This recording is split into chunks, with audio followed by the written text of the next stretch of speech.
YouTube! Ow.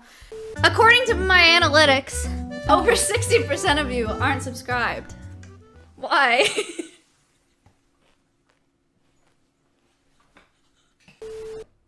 Oh wait, so this is the new one? Alright, here we go. This is 26-year-old Dawson McGee sitting in a police interrogation room in the early hours of a Tuesday morning. The Monday night before, he stabbed his own mother to death for asking him to move out of the house and get a job. Dawson is unaware that he is being recorded on a hidden camera. In 3 seconds from now, he will hear the sound of the door being opened by a detective. And at that exact moment, you will see a remarkably noticeable switch in his demeanor.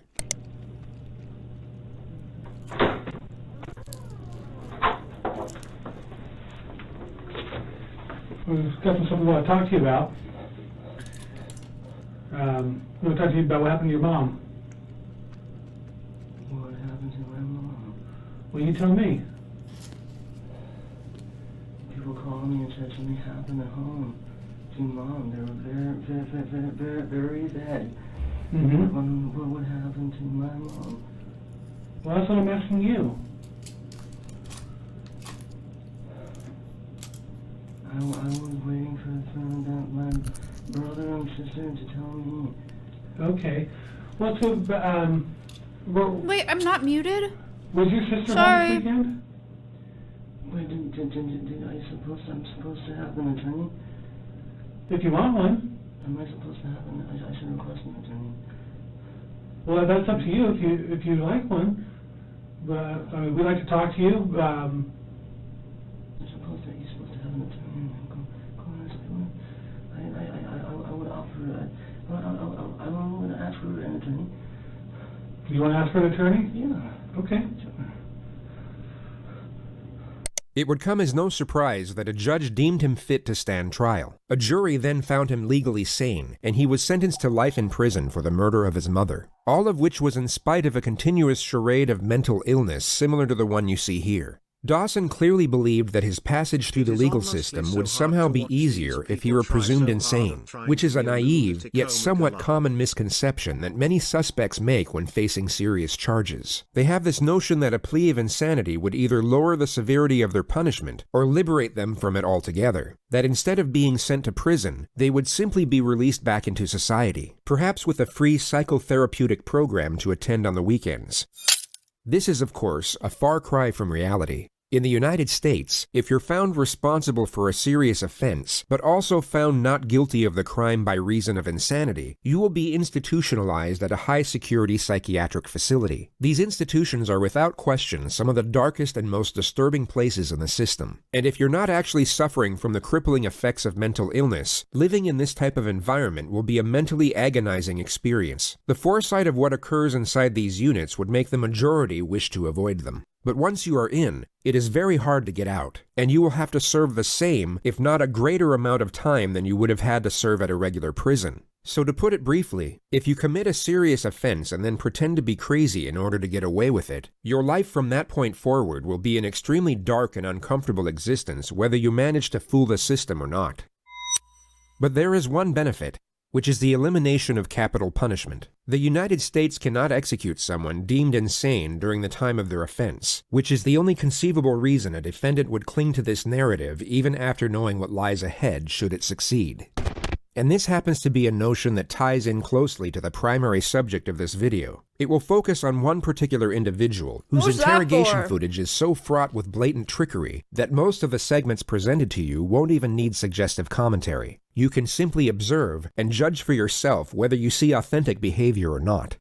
But before showing you what pretending to be crazy looks like, we'll briefly show you a genuine case of the criminally insane, or at least a far more convincing one.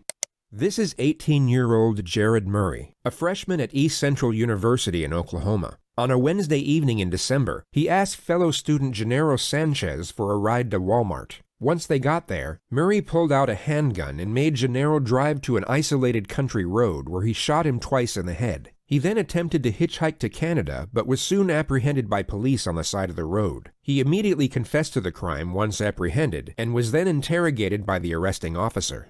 I went down to his dorm room and asked if I could be given a ride to Walmart in exchange for $20 gas money. So he took you to Walmart? Yes, sir. And did you both go in? No, he did not go in, sir.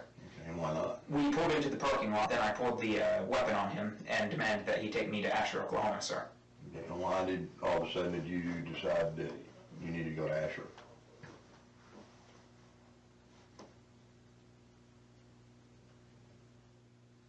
Because I was planning to take him out into the country and kill him. Okay. Did he say anything?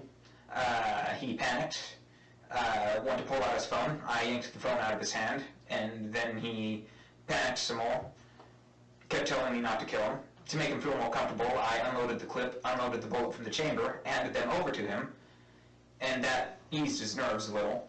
Then I pulled a second clip out of my pocket and set it on my lap. And so you're driving east, and so I guess at some point, did you decide now was the time? Yes, sir. Okay, and what happened? This is so I weird. loaded the gun quickly, chambered the round quickly, shot once, missed, shot a second time, hit, jumped out of the car, went around. He was driving 10-15 miles an hour, so it was rather slow. Ran around the hood of the car, and of course it was slow when he wasn't purposefully driving. Tried to pull him out, couldn't get him out until he already had hit the tree. Pulled him out there, dumped him into the, before I dumped him into the ditch, I heard him gurgling. I'm not sure if that was a physiological or physical process after death, but I thought that he might have still lived through that somehow, because he was gurgling, so I shot him again and then shoved him down in the ditch. He makes a half-hearted attempt to conceal the body with a handful of leaves and a stick. He then walks in the direction of the highway. Did you get back on the highway? Yes, sir. And which way did you go? No, sir. And what were your intentions? You were walking north. Canada, sir. You was going to Canada? Yes, sir. Okay. He states that his plan was to escape into Canada, but he had nothing to escape with, not even a passport. I had tried hitchhiking most of the way because the only way this was going to work, factoring in my belief that y'all found the crime scene, is if someone were to give me a ride there and then. And then whenever your patrol car was pulling up behind me, I didn't know it was a patrol car. I stuck my thumb out and you was there for the rest. Jerry, I want to ask you just point blank, because, I mean, you sat here and confessed to pretty much everything. In my mind, and I think you might agree with me, just cold-bloodedly killed a young man tonight. Yes, sir. Or last night. Have you ever killed anybody else? No, sir. You will now see the detective attempt to establish a motive for the crime. I guess I'm having a hard time understanding what you got out of it. Can you help me? I don't really get anything out of it. Do you feel any remorse? I'm sad that I got caught so quickly. What the Tell me hell? why I should believe you that there just was going to be one person that was going to suffer from your consequences of killing. You have no reason to believe me, sir. I guess I'm just still having a real hard time understanding why. The detective fails to establish a solid motive for a further 2 minutes. The discussion eventually lands on the victim's long-term girlfriend. You don't think she's going to be upset, heartbroken? I think she will be, sir. How does that make you feel? No different, sir. Okay. I think you've been honest with me. I think you've told me just straight up, right out of the book, what happened. Yes, sir. But, you know, you've done a terrible thing tonight. Yes, sir. You killed a young man. Yes, sir. Just for the simple fact of, I guess pretty much just to say for you. Yes, sir. And what do you think should happen to you? Death sentence, sir. And why do you think you deserve the death sentence? An eye for an eye, sir. Do you believe an eye for an eye? Yes, sir. I'm so Jared confused. Murray was found not guilty by reason of insanity. He was committed to a high-security mental facility where he is to remain indefinitely. Oh my god. Anything to say for yourself today? No, ma'am. Any reason why you might have done this young man? No, ma'am. No reason. No, ma'am. You have nothing to say for yourself. No, ma'am. You want to tell the community anything? No, ma'am. Did you confess to police? Yes, ma'am. Are you proud of what you've done? No, ma'am. Do you have remorse for what you've done? No, ma'am. He appears completely void of human emotion. No regret, remorse, shame, nor fear. He had both taken a life and destroyed his own, yet seems indifferent to the circumstances. With respect to his interrogation footage, the most conspicuous element was the complete lack of self-preservation. He didn't once attempt to deflect blame, nor afford himself any type of justification for his actions. He simply spoke in a factual, non-biased manner, impartial to how his words may have been taken or even twisted to be used against him. There was no calculated structure to his behavior whatsoever. So with this notion in mind, let's move on to the primary subject of this video.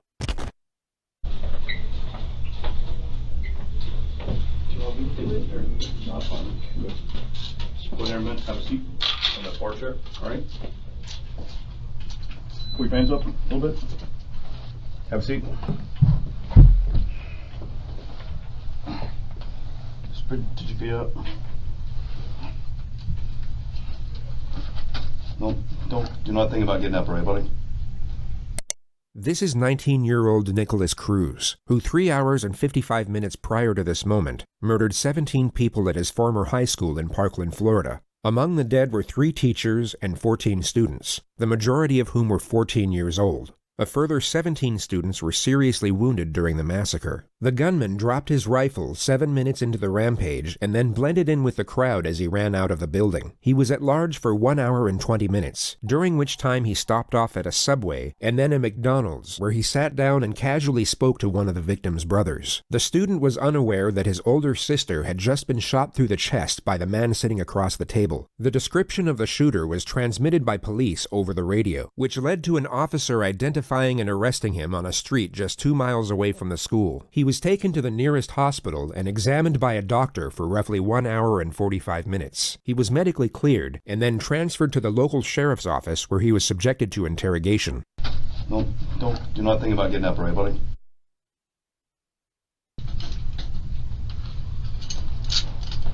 From the moment the subject entered the room, his eyes have been fixed upon nothing but the floor. He's held on to this downward-facing gaze as if he's either in a state of shock or disconnected from the moment.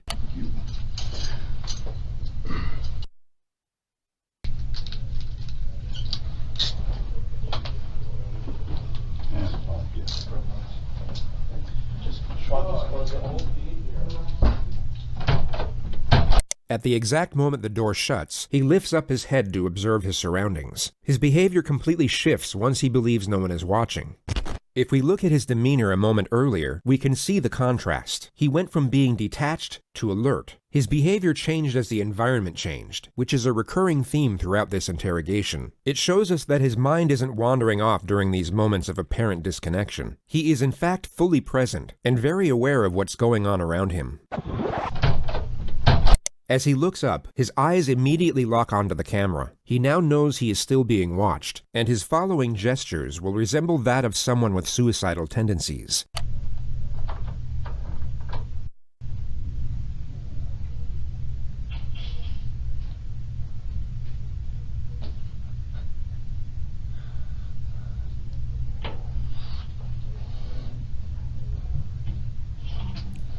He should go into acting. At face value, these externalized suicidal thoughts may seem genuine to some, but when framed with the rest of his behavior throughout this interrogation, they are exposed for what they really are: an act, a calculated attempt to garner sympathy and paint his character in what he believes to be a more positive light.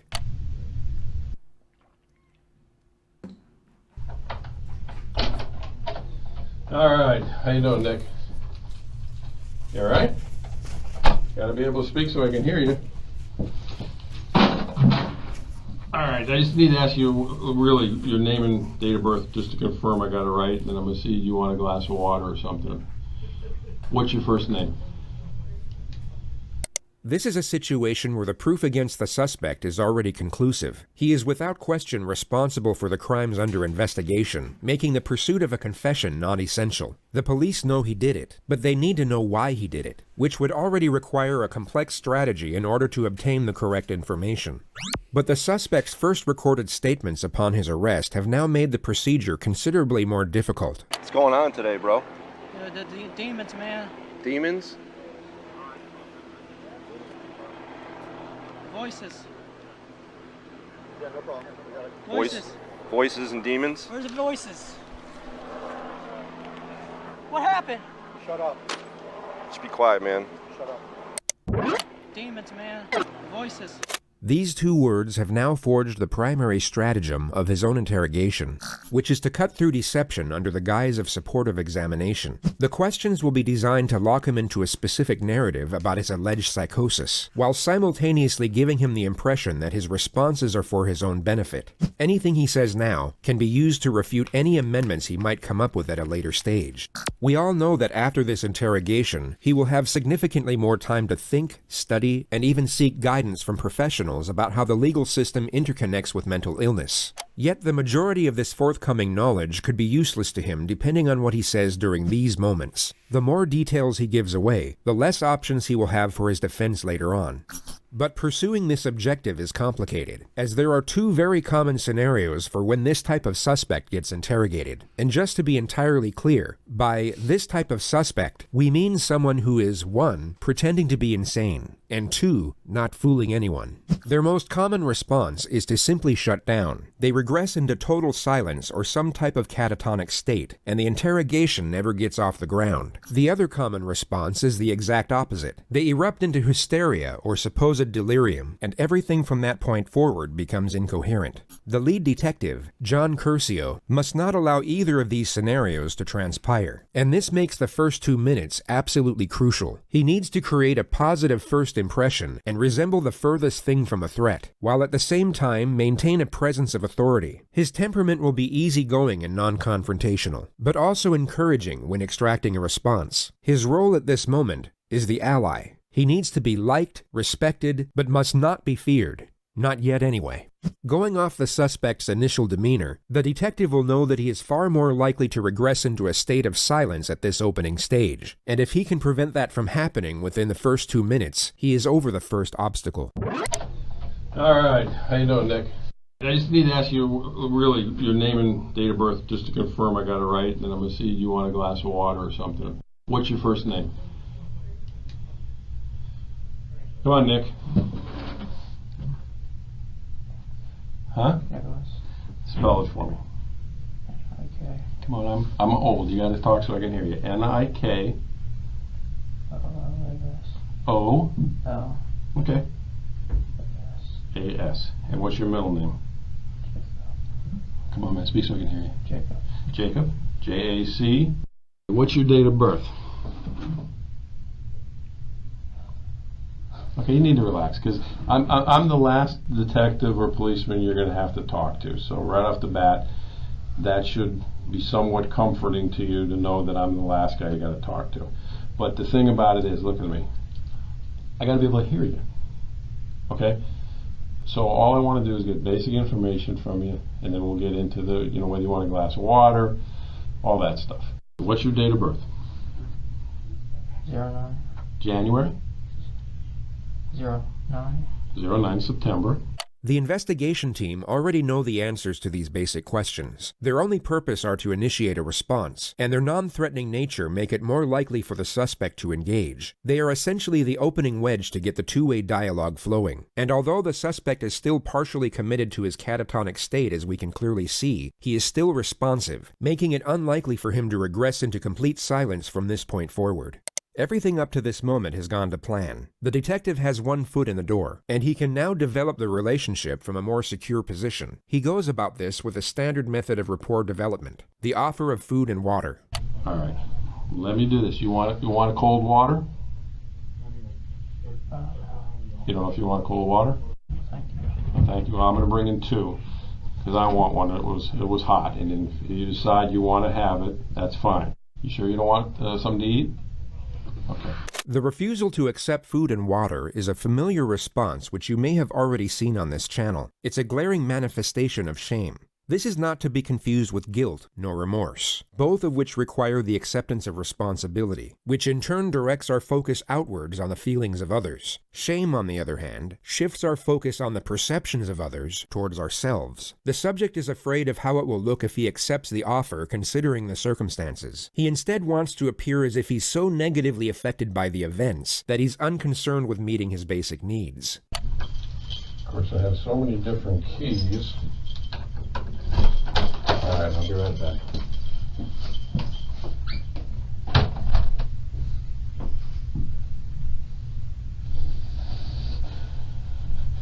Once again, his demeanor abruptly switches when the detective leaves the room. With his head buried in his hands, it's anyone's guess as to what is going through his mind at this moment. But what you are about to see next is extremely revealing.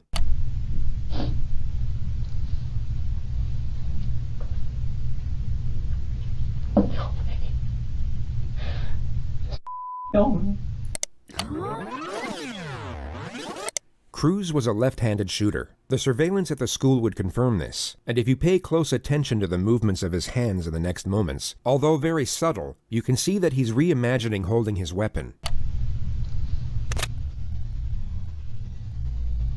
But what's more telling is how his demeanor abruptly stops and then completely switches right before he looks in the direction of the camera. He goes from holding a rifle and beginning to smirk, to then pretending to cry and reverting back to his suicidal mannerisms. This all occurs in under 4 seconds.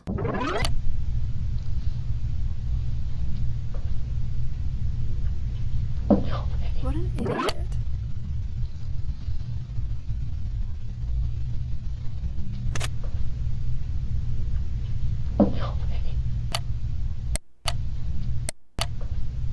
It could be assumed that for a brief moment, he was not only recollecting the attack, but gaining gratification from doing so. He then remembered he was on film, giving reason for the sharp adjustment. His true self was reliving the attack and enjoying his work, while his false self was so dejected to the point he was externalizing suicidal thoughts. Complete opposites.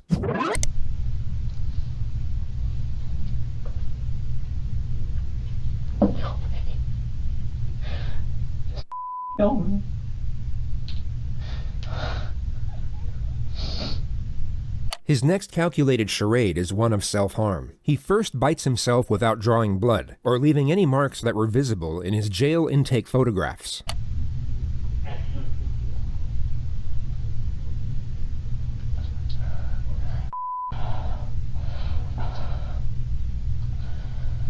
He then scratches and squeezes at the 2 needle punctures in his arm from where his blood was taken at the hospital. At the very moment the detective re-enters the room, he will act as if he's desperately trying to conceal his self-injurious behavior.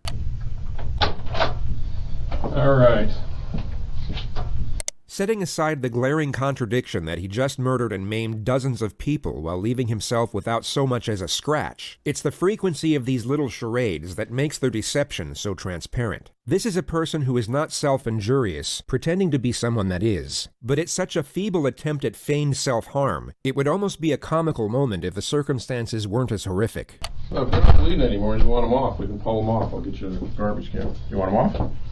Just put them on the throw them on the floor in the corner. Alright, this one is mine, because I already opened it. This one's yours in case you change your mind. The next 4 minutes are the extremely tedious process of getting the subject to engage further through basic questions. The topic of his phone will now be brought up. What about your phone? Do you have a phone? I lost it. When did you lose it?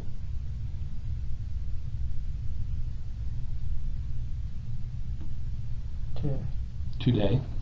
Okay. What kind of phone is it? I don't know. Okay, is it a flip top, an iPhone, a Samsung? It's a phone. What's the number? I can't remember. Okay. He will now begin to feign a state of hysteria, which then morphs into a simulated panic attack and fake hyperventilation. The detective will need to refute the act immediately as to not let the subject gain confidence with it, but he also has to maintain rapport and avoid confrontation. He essentially has to tell the subject to knock it off, but in the most passive manner possible. I can't remember, dude. I can't. Okay, Nick, calm down. Okay. You've already been medically cleared. I know what's going to be talked about is difficult, but again, you don't remember your phone number. How long you had the phone?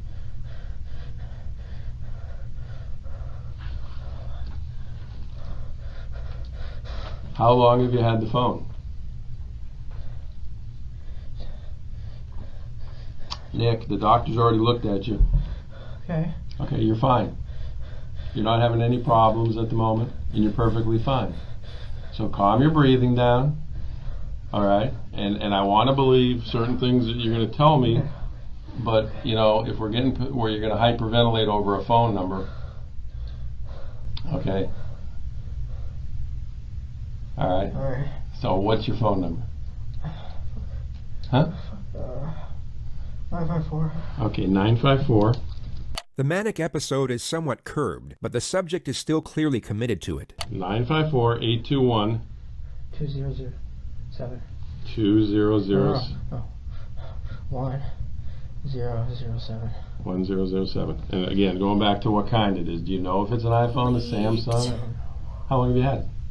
Every kid knows what the phone is, man. I got kids your age. Ever since my mother died. I know, I heard about that. That's what I was going to talk about next.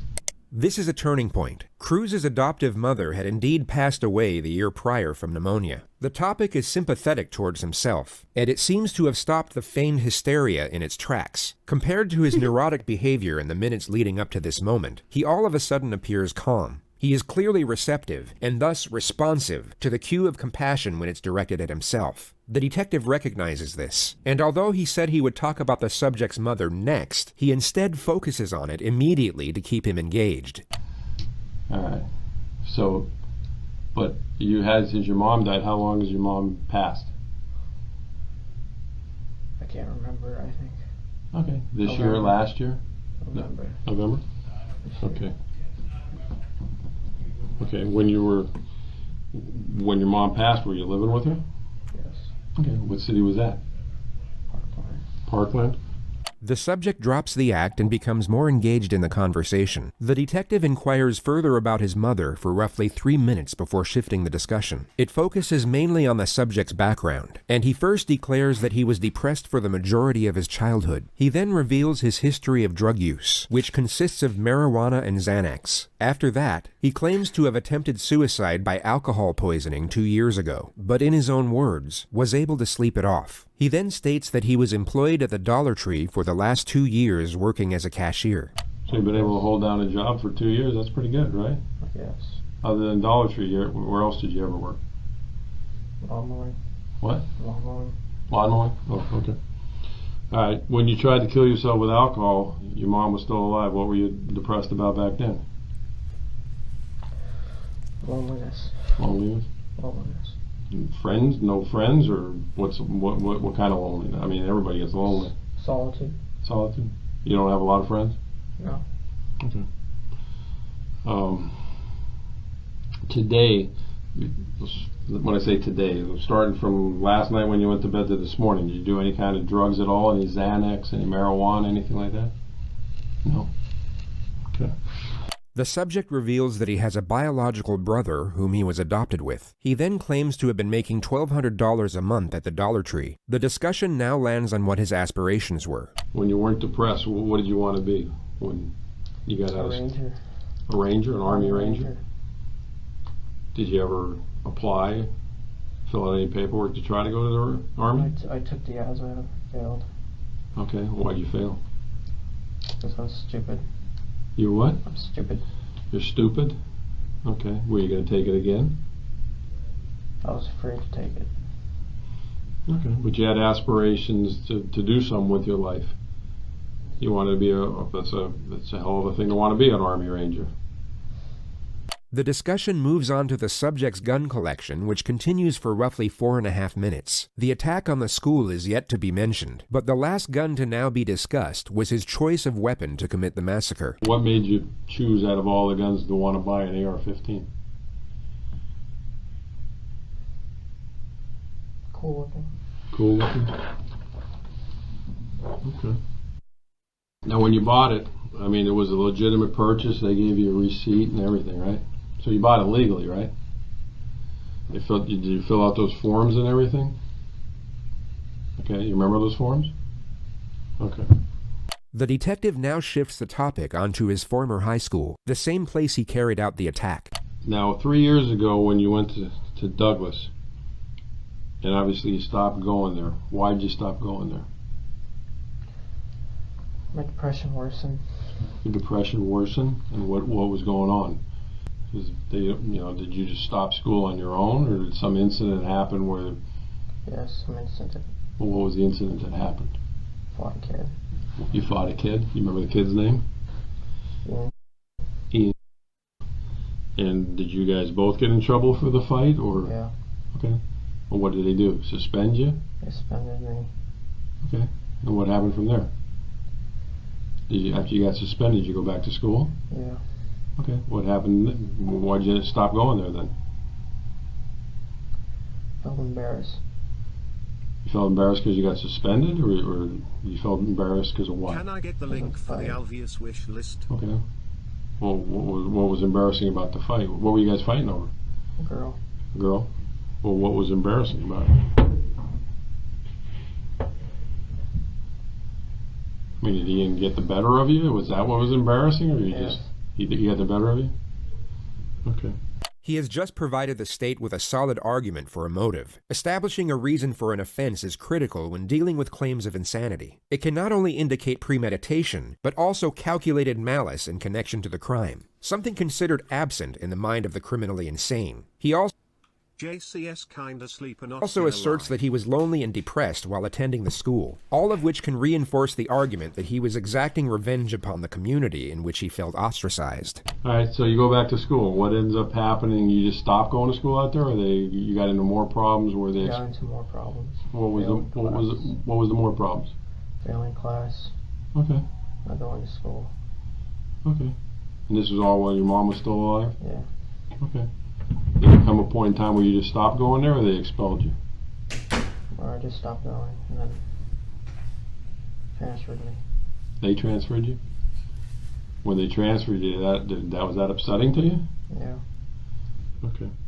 As we know, the suspect has made the claim about hearing a voice which he labeled the demon. The detective will now attempt to get a detailed narrative of these perceptual disturbances. He will do so by asking a series of open-ended questions, and then continuous follow-up questions thereafter. This will lock him into specific claims about what he was hearing. The more information he gives away, the less he will be able to amend later on. And the more questions that are posed, the more likely he is to make contradictions that can be used against him. The suspect believes this is some type of clinical evaluation for the sake of his own well-being, and this misconception will become glaringly apparent later on. He, at this moment, is oblivious to the fact he is giving information away that will be used to cut through his own defense in years to come. So you go to the hospital, the doctors clear you, and you're talking about demons. What are the demons? The voices. Well, tell me about it. What are the voices about? It's another voice, the evil side. Okay. And how long has that voice been going on? Years. Did you ever tell anybody about the voice? Never? And what does the voice say to you? Burn, kill, destroy. Okay, burn, kill, destroy what? Anything. Okay. But have you ever burned, killed, or destroyed anything? What have you burned, killed, or destroyed? Burned, just fire. Set fire. To what? In a pit. Fire. Oh, a fire pit. Okay, well, I mean, the voice told you to burn something, you built a fire in a fire pit. What's destructive about that? That's what fire pits are made for. What else did the voice tell you to do that's... Kill animals. Okay, have you ever killed animals? Yes. What kind of animals? Birds. Birds? Wild birds or people's pets? How do you kill them? Birds. How do you kill them? Wait for them, kill them. Oh, can't catch him, so how you waiting for him? We're out in the grass. Wait for a bird to come up. There's no way, man. I'm a bird lover. There's no way. You can't catch a bird, Holmes. No, I mean like... With a pellet gun? Oh, okay. Where's your pellet gun? It broke. Okay. All right, so the voices tell you Oh my god. to herd animals and start fires in the fire pit. When was the last time you heard the voice? Yesterday. What time was it yesterday? It was at night. Okay. And where were you at? Work. You're at work? So you're at Dollar Tree. And what's the voice telling you? Hurt people. To hurt people. Hurt people at Dollar Tree? Or hurt people? Hurt people in general. Okay. Doesn't say specifically who? Alright. Can you tell how old the voice is? My age. Okay. Do you have a good voice too, or just a bad voice? Is there a voice inside you that says, do good things? The detective will now start getting confrontational, and the subject's behavior will shift once more in response. You will see him get defensive as he attempts to protect his narrative, and his responses will become much faster. He will even cut the detective off multiple times. Keep in mind that he was barely saying anything at the start of this interrogation. No? So it's bad. Can't be. You held down a job for 2 years. If you were doing things bad, you wouldn't be able to hold a job down for 2 years, right? Okay. Hey. Look, everybody has. It's me and then my bad side. I understand. Everybody's got a quote good and bad side. There's people. No, it's a voice. The voice is in here, and that is me, just regular me, just trying to be a good person. Okay. Set aside his contradicting behavior for a moment and focus solely on his storyline. In his ideal scenario, we are to believe that he was battling these supposed voices and, in his own words, trying to be a good person. Yet he was unable to reveal or seek help for this internal struggle until the very moment of his arrest. It was quite literally the second he was confronted with his comeuppance that his supposed demons came to light. Now that he is in custody, with the atrocities already committed, he is somehow able to maintain control over the force that was previously keeping him silent. But a deleted video that would later be extracted from his phone would tell a very different story. Hello. My name is Nick, and I'm going to be the next school shooter of 2018. My goal is at least 20 people with an AR-15 and a couple tracer rounds. I think I can get done. Location is Stone Douglas. Oh, God. In Parkland, Florida. I don't know why I didn't realize it was that school. Big event. And when you see me on the news, you'll all know who I am. There are no signs of perceptual disturbances. What an There is idiot. no anguish, doubt, hesitation, or uncertainty when announcing his intentions. By his own narrative, he claims to have continuously fought against the evil intentions of the voice. Yet from a visual standpoint, there is no conflict in this video whatsoever. It's me and then my bad side. I understand. Everybody's got a quote good and bad side. There's people. No, it's a voice. The voice is in here, and that is me, just trying to be a good person. Okay. But obviously, again, when you say it's a voice, it's you. It's all you. The voice is you as well. Yeah. The voice didn't force you to do anything, right? No, the voice did. It's two voices. There's one half that's the good and then the bad. Yeah. His rapidly What an idiot. Okay, chat, it's time. interchanging behavior has now gone from catatonic to manic to hallucinatory to now highly attentive and cautious. Nothing's working. Okay, well, the voice tells me to go to lunch and not pay for my meal, but I pay for my meal because I know that's the right thing to do, right? Okay, let's talk about it. Because the voice didn't tell you to take Uber, right? Yes, it did. It did? Yes. The voice said take Uber. Yes. Did The voice is in me. You're the voice. No, in here. Okay, it's in your head. Yes. What is it? A male voice or a female voice? Male. Male. The subject was beginning to panic, but the detective dials it in for the time being and switches the discussion back to more trivial matters. It seems that he wants to consult with the investigators outside before maximizing the pressure, and he reestablishes a certain level of trust before leaving the room. Let me go. I'm going to go back and see what everybody's doing as far as what they need me to do. You're not a psychologist or anything? Or? No, I'm not. I'm a 59-year-old man who's raised 3 children, so I guess that makes me somewhat of a psychologist. Think you can give me a psychologist here? I can certainly ask. Okay. Have you ever seen a psychologist before? No. Okay.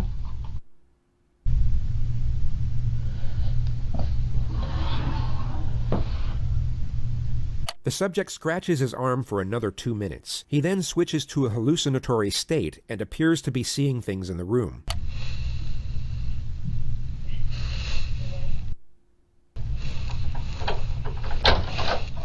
All right. Got some stuff here.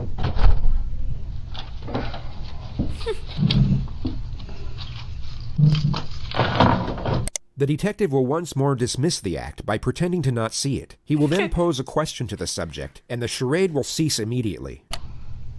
You do with the water? Well, you put it back over here. You definitely don't want the water, huh?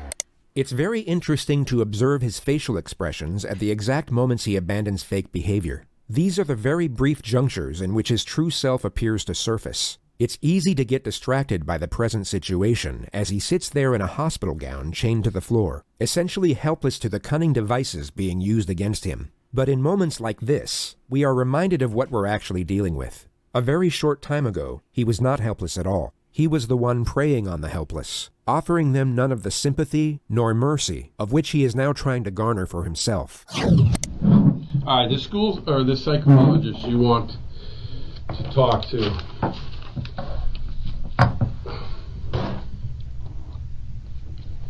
Obviously, I would have to tell him what you want to talk to him about. So, what exactly do you want me to ask him, or why do you want to talk to a psychologist? Find out what's wrong with me. Well, what do you think's wrong with you? I don't know. The detective in this next segment will attain further information about the supposed voices, only he will no longer have to tread carefully in order to maintain a friendly connection. He will still secure useful information, but also get confrontational as and when he pleases. The risk of frightening the suspect to the point where it stops the interrogation is no longer a concern. When you hear the voices, are the voices like outside your head or inside your head when you hear them? Inside. Okay, so it's not like you don't hear a voice from that corner talking to you. It's inside your head. And is it always the same voice, or is it only one voice? One voice, same. And you said it's a man's voice? Yeah. Yes. Does it sound like anybody you've ever met? Anybody you ever seen on TV? Can you tell, like, by an accent? Is it an old man, young man, white man, black? Man. Young man? About the same age as you think? But it's only one voice you ever hear, right? Yes. Do you hear the voice when you're in bed at night sleeping? Yes. Yeah. Do you ever see anything with Thank the voice? You.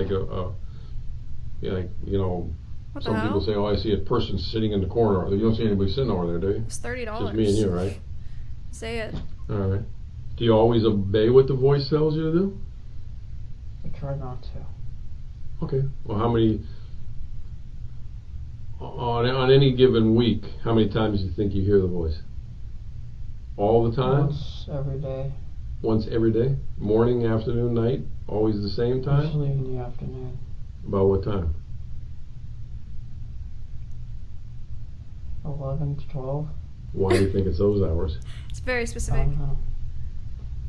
It's always around lunchtime? Now, you talked about demons, and then you talk about the that's voice. the demon. The voice is the demon. The voice is the demon. So there's not the two... person, whoever it is. Does it have a name? No name. Does it ever say, hey, my name's Nick? Does it use your name or use somebody else's name? It just Hey, what's just up, a pal? voice with no name. I'm Nick. Just a voice with no name telling me what to do. Did the voice tell you to buy that AR-15? Yes. Did it tell you, hey, buy that gun, it looks cool? Did the AR-15 get picked out because it was similar to the gun that an Army Ranger would carry? No, it was because of the voice. What do you think if you didn't buy it, if you say, hey, I ain't buying these guns, too expensive, what do you think the voice would have done to you? Did you stop talking to you? No, tell me to hurt myself. How would you hurt yourself? Cut. You're a cutter? I'm a cutter. Alright. When was the last time you cut yourself? Earlier. Earlier when? When I was fishing. Earlier today or early? Earlier today. Where were you fishing at today? At a lake. Okay. Before the school shooting? Yes. What did you cut yourself with? A knife. Those little scratches on your arms? Let me look at them. Come on, man. I get worse scratches weeding my flower bed than that. You weren't trying to hurt yourself. It wasn't sharp enough. Wasn't sharp enough? No. How many knives do you own? 4, 5 How long have you been cutting yourself? years. Years? You ever cut yourself where you had to go to the hospital and get stitches? When you cut yourself, it's because the voice just told you to cut yourself. And if you didn't Yeah, Clark, that talk would be or really you didn't interesting. listen to the voice, then you were going to be alone because your voice was your only friend. That's kind of what you're saying. Even though you have a biological brother. Since me and you have been talking, have you heard the voices? What's it said? Saying cut yourself. For you to cut yourself. Does the voice like me? Huh? Does the voice like me? He doesn't trust you. Why doesn't he trust me? What the fuck? Pretty relaxed, ain't I? I'm trying to figure that out. Not even in the Well, music what doesn't section. he like about me? I mean, I'm kind of grinning because I want to know what the voice's problem What are is you with me. doing? What doesn't he like about me? I treated you fairly. I've given you water. All burp smile. I talked nice to you. Thank you. You know, You're too I nice. don't. I'm too nice. Yeah. Yeah. How many times has the voice you. talked to you while we've been in the room here together? A lot. Has the voice said jump out of the chair and do anything bad to that policeman? Saying kill yourself now. I don't really believe there is a voice, to be honest with There's a you. voice. No, I don't think there is. I'm telling you the truth. There is. No. I mean, I feel you probably want to kill yourself because of what happened, but... No, the voice is telling me to kill myself. Okay, but the voice is telling you that the AR-15s is... You like guns, man. You wanted to be a ranger. You like guns. It's all right. There's cops like that. There's cops who got 50 million guns. You didn't buy guns because the voice said, hey, today I like Mossbergs, tomorrow I like AR-15s. You like guns. Can you call the psychologist? I've already got the questions from some of the psychologists. Some of the questions I asked you were Is from... it? Yeah. I see. That's the ones I asked you. You already... No. The questions were obviously from the investigation team and not a psychologist, but the suspect doesn't know this, and it's fascinating to observe his reaction when he sees the questions are not sympathetic in nature. He perhaps thought a psychotherapist would be asking him about his feelings and affording him some type of reassurance after he committed mass murder, and he becomes very unsettled once he realizes the procedure won't be quite as sympathetic. Voices. Are the inside or outside of your head? What do the voices say? These are all questions I asked you. How many voices? You said one. Whose voice do you think it was? You didn't know. What's wrong with me? I don't know. I don't understand why you can't admit you like guns.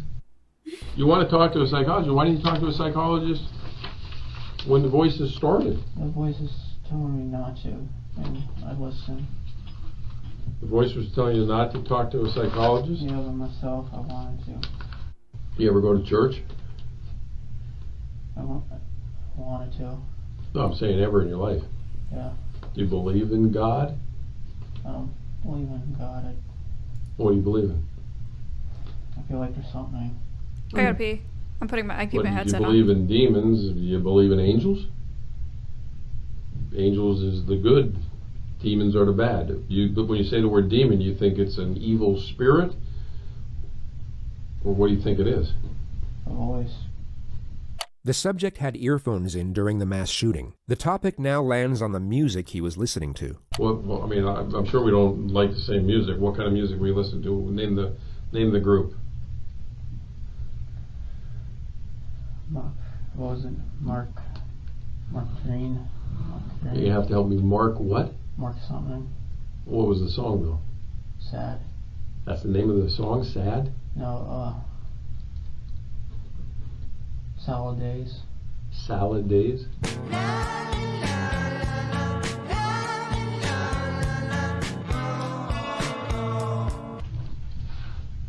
Hold on one second. What else?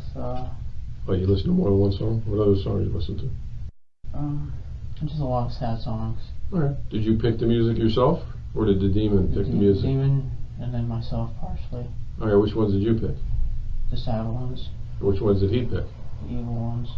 The evil ones. Give me an evil one compared to a sad one. You already gave me a sad one. What's an evil one? Panzermensch. What? Panzermensch. Panzermensch.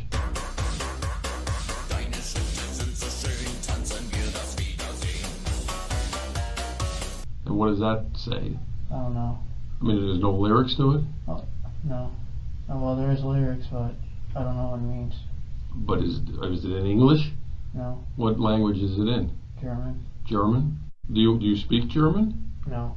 Then how do you know what the lyrics mean? What? I don't. So they could be happy, right? I don't know if they're happy or not. Well, again, you don't because you can't speak it. The demon chose it. I didn't choose. But you have one. How long do you think you had them on your playlist? A long time. Okay, so you've listened to them a lot of times? So you had a playlist of music that the demon helped you pick out, but you picked out some of them.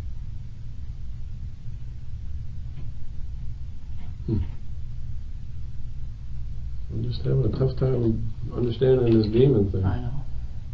Nobody understands. Well, Nobody understands me. the Xanax you were talking to me about earlier, where'd you get the Xanax? On the street or? On the streets. So you used to buy that? Other than Xanax and marijuana, what other drugs you never tried? Vodka? PCP? Cocaine? Heroin? Yeah, it's a school shooter. Okay, Xanax, how many of those did you take when you used to take them? 5. Okay, 5? Damn! What size bar? How big of, what color was it? Half, sometimes full. Okay, what color? They all White. White? Alright, but that was off the street? Man would be Did they dead. help you sleep? It made me drowsy. Okay. Did it make the demon go away? Yeah. When was the Is last that a time you lot? think you did Yeah, that's a Xanax? lot. A long time. Took 2 one time. Was knocked So out for like if 30 Xanax hours. helps you get the demons Not away. like fully asleep, but Marijuana does it better. Marijuana does better. Very When was the last drowsy time for that long. you smoked marijuana? Last week. Last week? I'm prescribed You're making Xanax for $1,200 a anxiety. week. Why didn't you smoke marijuana every day to get rid of the demon? Had a prescription. Illegal. It's illegal? Yeah. It's illegal. It was illegal whether you do it once a week or once every 5 minutes. So why didn't you choose to get rid of the demon by doing it? I'm not 65. Anytime you heard the demon, just light up a blunt. I mean, you had the money, man. Because I knew it was illegal and I didn't want to do wrong, but he wanted to do wrong. Okay. So the demon wanted you to do wrong, but then your good side didn't want to do wrong by smoking marijuana? Even though it made him go away. Even though it made him go away. Huh. Well, I don't know why you didn't tell the doctor then you had anxiety problems and marijuana and Xanax cured your anxiety and made the demons go away. It seemed like an easy fix, man. If that's true.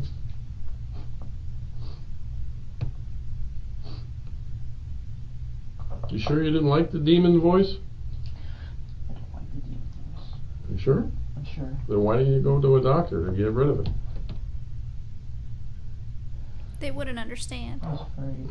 I'm just afraid of people. Why, well, forget that for a second. Let me ask you another crazy question. Okay.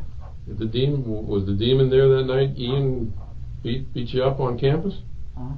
Was the demon there that day when Ian beat you up on campus? Yes. He told me to go up to him. Okay, so who did Ian beat up? You or the demon?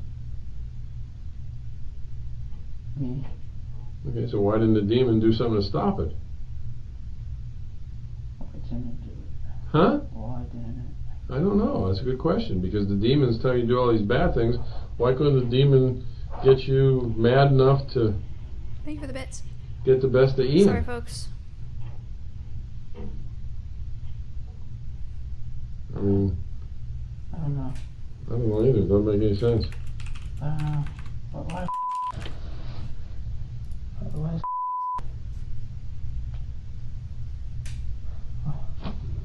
I don't know. The demon's this I don't know why. all-powerful thing that tells you to do bad things, and you're afraid of it. Why did the demon just take over right then when Ian was getting the best of you and get the best of Ian?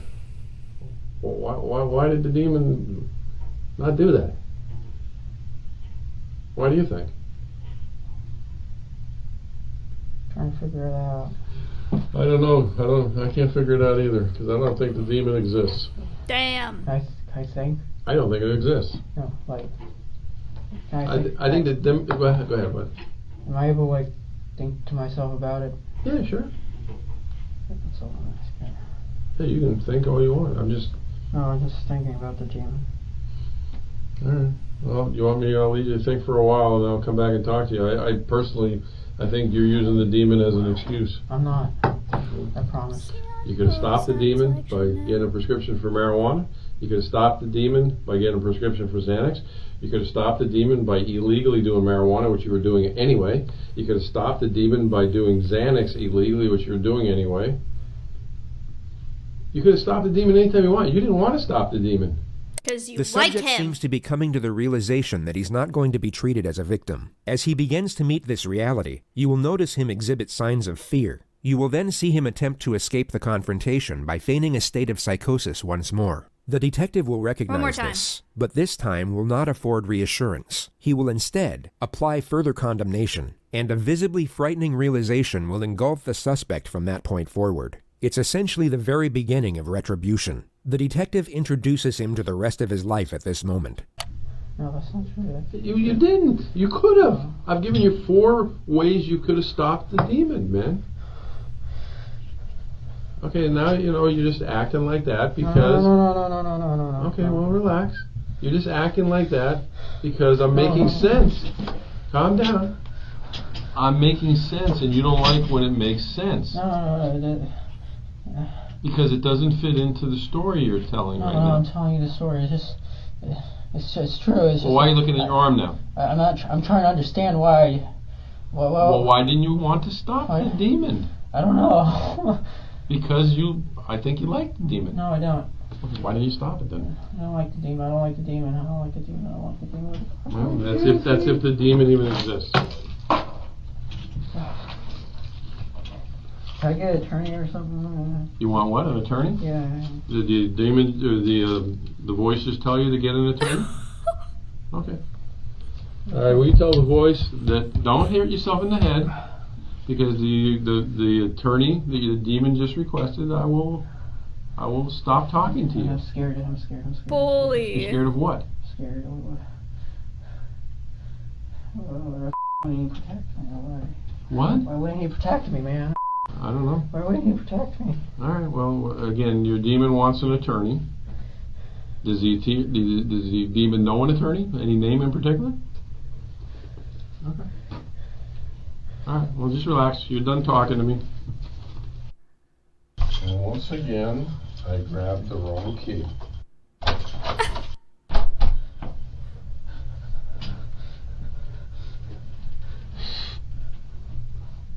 Huh?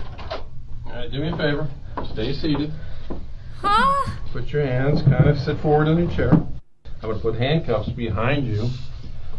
Since you keep talking about hurting yourself. Hold on. Put your hand behind your back. No, not behind the chair. Behind your back. I don't want to make you that uncomfortable.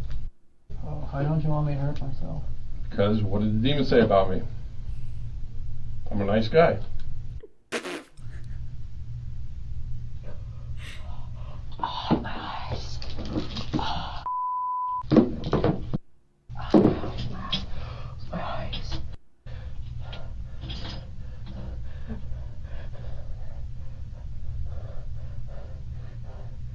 Man, what a fucking rush this guy's going through right now.